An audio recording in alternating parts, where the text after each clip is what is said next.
हे मित्रों, आज मैं आपके साथ उस महान पुरुष की बातें साझा करने जा रहा हूं, जिसकी वाणी केवल धर्म का उपदेश नहीं, बल्कि जीवन जीने की एक संपूर्ण कला है। वह पुरुष कोई और नहीं, स्वयं भगवान श्री कृष्ण है।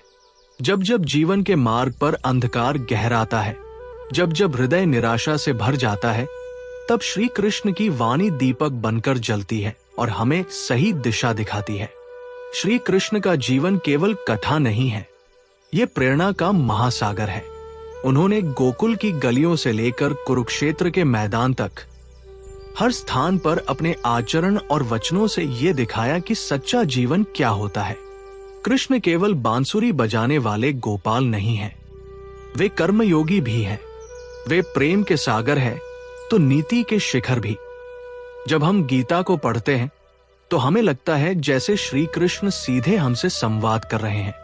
गीता में जो उपदेश उन्होंने अर्जुन को दिया, वही हर उस व्यक्ति के लिए है जो जीवन की कठिनाइयों में उलझा हुआ है। अर्जुन की तरह जब हम भी निराश होते हैं, जब हमें समझ नहीं आता कि कौन सा मार्ग सही है, तब श्री कृष्ण कहते हैं, कर्मण्येवाधिकारस्ते मां फलेषु कदाचन, अर्थात तुम्हारा अधिकार केवल कर्म पर है, फल पर नहीं। सोचिए, यदि हम इस एक वाक्य को जीवन में उतार ले तो कितनी समस्याएं समाप्त हो जाएंगी।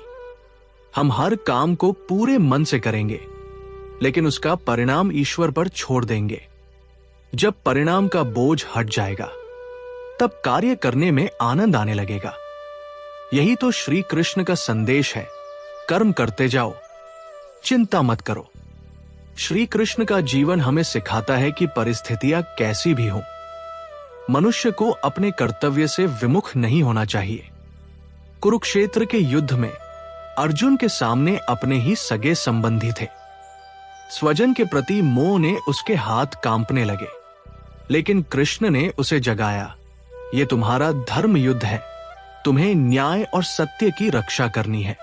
मोह में पड़कर कर्तव्य से पीछे हटना ही वास्तविक पाप है। हमारे जीवन में भी यही होता है। अक्सर हम मोह, आलस्य या भय में पड़कर अपने लक्ष्य से पीछे हट जाते हैं। लेकिन कृष्ण कहते हैं, उठो, जागो और अपने धर्म का पालन करो।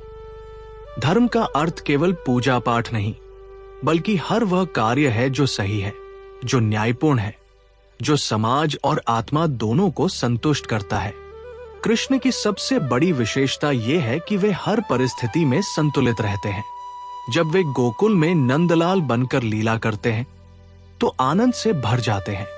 जब वे मित्र सुदामा से मिलते हैं तो विनम्रता से भाव व्यक्त करते हैं, और जब वे कुरुक्षेत्र में सारथी बनते हैं तो पूर्ण गंभीरता और नीति का परिचय देते हैं। हमें उनसे यही सीखना है कि जीवन में हर भूमिका को पूर्णता के साथ निभाना चाहिए। आज की पीढ़ी अक्सर तनाव, चिंता और असफलताओं से घिरी रहती है। लक्ष्य बड़ा होता है पर मन छोटा पड़ जाता है। ऐसे में कृष्ण का उपदेश हमें संभालता है। वे कहते हैं, योगस्थ कुरु कर्माणि, अर्थात योग में स्थित होकर कर्म करो। योग का अर्थ केवल ध्यान या आसन नहीं, बल्कि मन को संतुलित और स्थिर रखना है। जब मन स्थिर होगा, तभी हम कठिन परिस्थितियों में भी सही निर्णय ले पाएंगे। कृष्ण की वाणी हमें यह भी सिखाती है कि सच्चा सुख बाहर नहीं, भीतर है। बांसुरी की मधुर ध्वनि से वे हमें यही संदेश देते हैं, हृदय को शुद्ध करो, उसमें प्रेम भरो, फिर जीवन मधुर हो जाएगा। उनका प्रेम केवल राधा या गोपियों तक सीमित नहीं था, बल्कि संपूर्ण सृष्टि के लिए था। वे हमें ये सिखाते हैं कि प्रेम ही सबसे बड़ा बल है। घृणा से केवल विनाश होता है, लेकिन प्रेम से जीवन खिल उठता है। गीता में कृष्ण ने 3 मुख्य मार्ग बताए, ज्ञान योग, भक्ति योग और कर्मयोग। कोई ज्ञान के द्वारा, कोई भक्ति के द्वारा और कोई कर्म के द्वारा उन्हें प्राप्त कर सकता है, लेकिन अंततः तीनों का लक्ष्य एक ही है, आत्मा को परमात्मा से जोड़ना। ये संदेश हमें ये समझाता है कि हर व्यक्ति का मार्ग अलग हो सकता है, लेकिन लक्ष्य एक ही है। कृष्ण का जीवन हमें यह भी सिखाता है कि आत्मविश्वास सबसे बड़ा हथियार है। जब कंस के अत्याचारों से गोकुलवासी डरते थे, तब नन्हे कृष्ण ने अकेले उस कंस का अंत कर दिया। जब गोवर्धन पर्वत उठाने की आवश्यकता पड़ी, तब बालक कृष्ण ने अपनी छोटी उंगली पर पूरा पर्वत उठा लिया। ये केवल लीला नहीं, ये संदेश है। यदि आत्मविश्वास है तो असंभव भी संभव हो जाता है। कृष्ण कहते हैं, स्वधर्मे निधनं श्रेय, परधर्मो भयावह, अर्थात अपने धर्म में मरना भी श्रेष्ठ है, दूसरों का धर्म अपनाना भयावह है। हमें यह सीखना चाहिए कि दूसरों की नकल करने से अच्छा है अपने कर्तव्य को पूरी निष्ठा से निभाना। सफलता वही है जो अपने मार्ग पर डटे रहने से मिलती है। आज के युवा अक्सर सफलता की जल्दी में शॉर्टकट्स ढूंढते हैं, लेकिन कृष्ण सिखाते हैं कि वास्तविक सफलता वही है जो तप, परिश्रम और सत्य के मार्ग से मिले। उन्होंने कभी अन्याय का साथ नहीं दिया, चाहे परिस्थितियां कितनी भी कठिन क्यों न हो। कृष्ण का जीवन हमें यह भी दिखाता है कि नेतृत्व क्या होता है। वे राजा होकर भी सारथी बने। उन्होंने ये साबित किया कि सच्चा नेता वही है जो सेवा करता है, जो दूसरों को आगे बढ़ाता है, न कि केवल स्वयं आगे बढ़ने की सोचता है। मित्रों, जब हम श्री कृष्ण की वाणी और उनके जीवन को गहराई से समझते हैं, तो लगता है जैसे वे आज भी हमारे बीच हैं। उनका संदेश समय की सीमा से परे है। गीता केवल महाभारत का ग्रंथ नहीं, बल्कि जीवन का मार्गदर्शन है। आज यदि हम निराश हैं, तो कृष्ण कहते हैं, मत हो निराश, क्योंकि हर रात के बाद सुबह होती है। यदि हम अकेले हैं, तो वे कहते हैं, मैं हमेशा तुम्हारे साथ हूं। यदि हम असफल हुए हैं, तो वे प्रेरित करते हैं, असफलता अंत नहीं, नई शुरुआत का अवसर है। जीवन का असली आनंद तब है जब हम अपने कर्म से जुड़े रहें, अपने धर्म को निभाएं और हर परिस्थिति में ईश्वर पर विश्वास रखें। यही श्री कृष्ण का सच्चा संदेश है। तो आइए हम सब मिलकर संकल्प लें कि हम अपने जीवन में श्री कृष्ण के उपदेशों को अपनाएंगे, कर्म करते रहेंगे, परिणाम ईश्वर पर छोड़ देंगे। मोह, भय और आलस्य को छोड़कर अपने धर्म और कर्तव्य का पालन करेंगे। अपने मन को संतुलित रखेंगे, आत्मविश्वास से आगे बढ़ेंगे और हर किसी से प्रेम करेंगे। क्योंकि जब जीवन में कृष्ण का संदेश उतर जाता है, तो हर अंधकार मिट जाता है। तब जीवन केवल संघर्ष नहीं, बल्कि आनंद और प्रेरणा का उत्सव बन जाता है। महाभारत के युद्ध में कृष्ण का रूप सबसे अद्वितीय है। वे राजा होकर भी सारथी बने। यह केवल एक भूमिका नहीं थी, बल्कि यह संदेश था कि सच्चा नेतृत्व दूसरों की सेवा करने में है। जब अर्जुन अपने ही स्वजनों को देखकर निराश हुआ और उसने धनुष नीचे रख दिया, तब कृष्ण ने गीता का उपदेश दिया। यही उपदेश आज भी हर मानव के जीवन में प्रकाश बनकर मार्गदर्शन करता है। कृष्ण ने अर्जुन से कहा, हे पार्थ, तू ये मत सोच कि तू ही सब कुछ कर रहा है। तू केवल निमित्त है, साधन है। सृष्टि का संचालन मैं कर रहा हूं। तेरा काम केवल कर्म करना है। ये वचन हमें ये सिखाता है कि मनुष्य को अहंकार छोड़कर अपने कर्म पर ध्यान देना चाहिए। जब हम ये मान लेते हैं कि हम केवल ईश्वर के साधन हैं, तब बोझ हल्का हो जाता है और कर्म सहज हो जाता है। गीता का एक और महत्वपूर्ण संदेश है, सुख दुख, लाभ हानि और जय पराजय को समान भाव से स्वीकार कर। यह संभाव ही योग की परिभाषा है। जीवन में कभी सुख आएगा, कभी दुख, कभी लाभ होगा, कभी हानि, लेकिन यदि हमारा मन संतुलित है, तो कोई परिस्थिति हमें विचलित नहीं कर सकती। यही स्थिति वास्तविक सफलता है। कृष्ण ने कर्मयोग का जो सिद्धांत दिया, वो आधुनिक जीवन में भी उतना ही प्रासंगिक है। आज की पीढ़ी अक्सर परिणाम को लेकर चिंतित रहती है। परीक्षा में अंक की चिंता, नौकरी में पद की चिंता, व्यवसाय में लाभ की चिंता, ये सब मिलकर तनाव का कारण बन जाते हैं। लेकिन यदि हम कृष्ण का उपदेश मान ले कि हमें केवल कर्म पर ध्यान देना है, फल की चिंता नहीं करनी है, तो जीवन सरल और आनंदमय हो जाएगा। कृष्ण केवल धर्म और कर्तव्य की बात नहीं करते, वे जीवन को जीने की कला भी सिखाते हैं। उन्होंने कहा, जिसे कोई सुख दुख विचलित नहीं करता वही वास्तविक ज्ञानी है। ये बात हमें मानसिक शक्ति की ओर ले जाती है। जब तक हमारा मन परिस्थितियों का दास है तब तक हम कभी सुखी नहीं हो सकते, लेकिन यदि मन पर हमारा नियंत्रण है तो हम हर परिस्थिति में आनंदित रह सकते हैं। कृष्ण ने हमें यह भी सिखाया कि जीवन में सबसे बड़ा बल आत्मविश्वास और संकल्प का होता है। उन्होंने अकेले अपने बल पर गोवर्धन उठाया, कंस का वध किया और दुष्टों का नाश किया। ये केवल चमत्कार नहीं था, ये आत्मविश्वास और संकल्प का संदेश था। जब मनुष्य पूरे विश्वास से आगे बढ़ता है तो असंभव भी संभव हो जाता है। कृष्ण का नेतृत्व आदर्श है। उन्होंने कभी अपने लिए राज्य या वैभव की चाह नहीं रखी।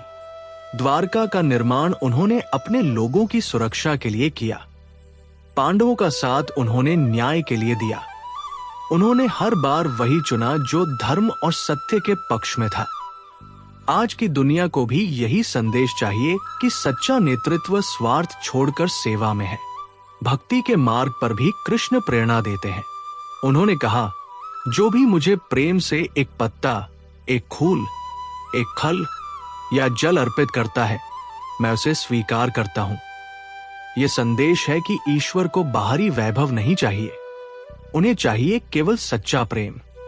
भक्ति का अर्थ है आत्मा का पूर्ण समर्पण।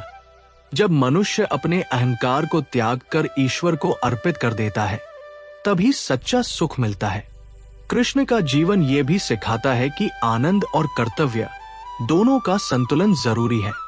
वे एक ओर बांसुरी बजाकर गोपियों के साथ रास रचाते हैं, तो दूसरी ओर युद्ध भूमि में धर्म की रक्षा के लिए गंभीर हो जाते हैं।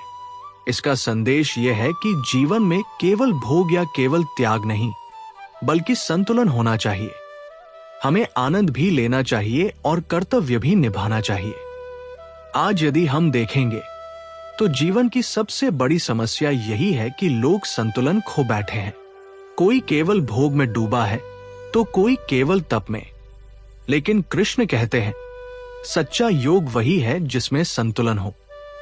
मित्रों, जब हम निराश होते हैं, जब हमारे सामने कठिनाइयां खड़ी होती हैं, तब कृष्ण की वाणी हमें संभालती है। वे कहते हैं, उठो, अपने कर्तव्य का पालन करो। वे कहते हैं, मैं हर उस व्यक्ति के साथ हूं जो श्रद्धा और प्रेम से मेरा स्मरण करता है। वे कहते हैं, मनुष्य यदि अपने मन को जीत ले तो वह सबसे बड़ा विजेता है। तो आइए हम अपने जीवन में कृष्ण के इन उपदेशों को अपनाएं। हम कर्म करें, लेकिन फल की चिंता न करें। हम अपने धर्म और कर्तव्य का पालन करें। हम संतुलित मन से जीवन जिए। हम आत्मविश्वास और संकल्प के साथ आगे बढ़े।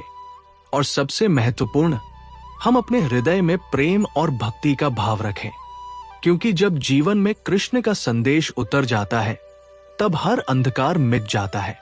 तब जीवन केवल संघर्ष नहीं, बल्कि आनंद और प्रेरणा का उत्सव बन जाता है। यही श्री कृष्ण का सच्चा संदेश है, कर्म, प्रेम और संतुलन से परिपूर्ण जीवन। श्री कृष्ण का व्यक्तित्व इतना बहुआयामी है कि हम चाहे जितना भी उनके बारे में कहें, शब्द कम ही पड़ जाते हैं। उनके जीवन की हर घटना, हर प्रसंग हमें कोई न कोई सीख देकर जाता है। वे केवल एक युग पुरुष नहीं, बल्कि अनंत काल तक मानवता के मार्गदर्शक हैं। कृष्ण ने हमें सिखाया कि सच्ची शक्ति केवल बाहुबल में नहीं, बल्कि धैर्य, नीति और विवेक में है। कौरवों और पांडवों के बीच जब युद्ध टालने का प्रयास हो रहा था, तब कृष्ण शांति दूत बनकर हस्तिनापुर गए। उन्होंने आखिरी क्षण तक युद्ध टालने की कोशिश की। ये हमें सिखाता है कि सच्चा योद्धा वही है जो पहले शांति चाहता है, लेकिन जब धर्म पर आघात होता है तब पीछे नहीं हटता। हस्तिनापुर के दरबार में जब दुर्योधन ने कृष्ण को बांधने का प्रयास किया, तब उन्होंने अपना विराट रूप दिखाया। ये केवल दुर्योधन को डराने के लिए नहीं था, बल्कि ये बताने के लिए था कि धर्म को कोई बांध नहीं सकता। धर्म असीमित और अजेय है, चाहे कितनी भी शक्तियां उसके विरोध में खड़ी हो जाए। अंत में विजय धर्म की ही होती है। महाभारत का युद्ध केवल एक ऐतिहासिक घटना नहीं था, बल्कि ये जीवन का प्रतीक है। हर इंसान के भीतर भी एक युद्ध चलता है, सत्य और असत्य के बीच, साहस और डर के बीच, कर्तव्य और मोह के बीच। जब भी हम इस आंतरिक युद्ध में उलझते हैं, तब कृष्ण की वाणी हमें राह दिखाती है। वे कहते हैं, मनुष्य अपने मन से ही ऊंचा उठ सकता है और अपने मन से ही नीचे गिर सकता है। मन ही उसका मित्र है और मन ही उसका शत्रु। इसका अर्थ यह है कि हमारी सबसे बड़ी ताकत और सबसे बड़ा दुश्मन दोनों हमारे भीतर ही है। यदि हमने अपने मन को जीत लिया, तो संसार की कोई ताकत हमें हरा नहीं सकती। कृष्ण का जीवन यह भी सिखाता है कि समय से बड़ा कोई नहीं है। कौरवों के पास विशाल सेना थी, लेकिन धर्म उनके पक्ष में नहीं था। पांडवों के पास केवल थोड़े लोग थे, लेकिन उनके साथ कृष्ण थे। यही कारण है कि पांडव विजयी हुए। ये हमें यह समझाता है कि जब हमारा मार्ग सत्य और धर्म से जुड़ा होता है, तो ईश्वर स्वयं हमारी रक्षा करते हैं। उन्होंने हमें यह भी सिखाया कि जीवन में निर्णय हमेशा धर्म के आधार पर होने चाहिए, न कि स्वार्थ के आधार पर। जब युधिष्ठिर को धर्म संकट होता था, तब कृष्ण उन्हें मार्ग दिखाते थे। यह बताता है कि गुरु का होना जीवन में कितना आवश्यक है। गुरु हमें वह दिखाता है जो हम स्वयं नहीं देख पाते। कृष्ण के उपदेश केवल युद्ध और धर्म तक सीमित नहीं है। वे हमें यह भी बताते हैं कि जीवन का लक्ष्य आत्म साक्षात्कार है। उन्होंने कहा, हे अर्जुन, जो मुझे भजता है, मैं उसके साथ हूं। इसका अर्थ है कि यदि हम ईश्वर को याद करते हैं, तो वे हर परिस्थिति में हमारे साथ रहते हैं। भक्ति का ये भाव आज भी उतना ही प्रासंगिक है। आधुनिक जीवन की भागदौड़ में लोग धन, पद और वैभव के पीछे दौड़ते हैं, लेकिन अंत में उन्हें खालीपन ही मिलता है। यदि मनुष्य सच्चे प्रेम और भक्ति का मार्ग अपनाए, तो जीवन में संतोष और शांति आती है। कृष्ण ने यह भी बताया कि सच्चा योग क्या है। उन्होंने कहा, योगे कर्मसु कौशलम, अर्थात योग का अर्थ है कर्म में कुशलता। जब हम ध्यान पूर्वक, समर्पण और निष्ठा से कार्य करते हैं, तो वही योग है। योग केवल साधना नहीं, बल्कि हर कार्य में उत्कृष्टता है। वे कहते हैं, सर्वधर्मान परित्यज्य मामेकं शरणं व्रज, अर्थात सारे धर्म और आडंबर छोड़कर केवल मेरी शरण में आओ। ये शरणागति का संदेश है। जब हम अहंकार छोड़कर ईश्वर पर भरोसा करते हैं, तभी जीवन में वास्तविक मुक्ति मिलती है। आज यदि हम कृष्ण को सही अर्थों में समझें, तो जीवन की सारी समस्याओं का समाधान मिल सकता है। तनाव, चिंता, असफलता, भय, इन सब का उत्तर कृष्ण की वाणी में है। वे हमें सिखाते हैं कि परिस्थिति चाहे कैसी भी हो, हमें अपने कर्तव्य से पीछे नहीं हटना चाहिए। कृष्ण का जीवन हमें यह भी सिखाता है कि सफलता का अर्थ केवल बाहरी उपलब्धियां नहीं, बल्कि आंतरिक संतुलन है। यदि मन संतुलित है, तो वही सबसे बड़ी सफलता है। मित्रों, यदि हम श्री कृष्ण के उपदेशों को अपनाएं, तो हमारा जीवन संपूर्ण हो सकता है। हम कर्म करेंगे, लेकिन फल की चिंता नहीं करेंगे। हम भय और मोह से मुक्त होकर अपने धर्म का पालन करेंगे। हम आत्मविश्वास और संतुलन के साथ आगे बढ़ेंगे। और सबसे महत्वपूर्ण, हम अपने हृदय में प्रेम और भक्ति का दीप जलाएंगे। जब ऐसा होगा, तब जीवन केवल संघर्ष नहीं रहेगा, बल्कि आनंद और प्रेरणा का उत्सव बन जाएगा। यही श्री कृष्ण का सच्चा संदेश है। कर्म, संतुलन, प्रेम और भक्ति से भरा हुआ जीवन।